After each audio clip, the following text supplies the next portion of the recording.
Okay. And so could you walk us through the trial, maybe the Nivo+CBM trial, Monty, and what it showed, what you've taken from it, and maybe then how we've taken this a step forward from there? Yeah, yeah, sure. So, I have to give a lot of credit to Nasli Bisman, who's one of my former fellows, and she really, put a lot of her heart and soul into the trial. It was a small study. It actually looked at Nivo+Ipi with or without CBM588 in about 30 patients. And being a small study, Nasli really designed it to look at changes in the biological milieu within the gut, right? So we powered it to look for changes in bifidobacteria, which we thought would be an end consequence of using CBM588. In the end, we didn't really define that. We did see shifts in certain bacteria, as you'd expect with a big data set like what we amassed through assessing the microbiome.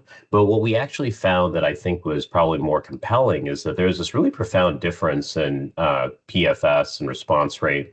I'll just highlight the response rate. It was, around 20-ish% in the control arm of Nivo+Ipi alone, closer to 60% in patients who were getting the combination.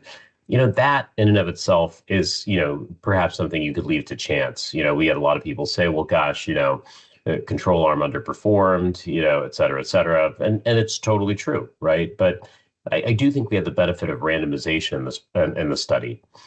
We then did a second study, which was led by Hedge Ibrahimi, again, one of my former fellows who's now at Harvard. But basically, she did a study looking at Cabo-Nivo with or without CBM588, and it showed almost the same thing, benefit in terms of PFS that's emerged over time, immediately an improvement in response rate that was very much akin to what we saw for Nivo+Ipi and CBM. So this clinical data, I mean, these are signals that are small, but signals nonetheless. They've sort of culminated in this phase 3 design. So next year through SWOG, which is one of our National Cancer Institute funded cooperative groups, we have a study that's going to be coming out. It's led by Pedro Barata from Case Western, really wonderful investigator.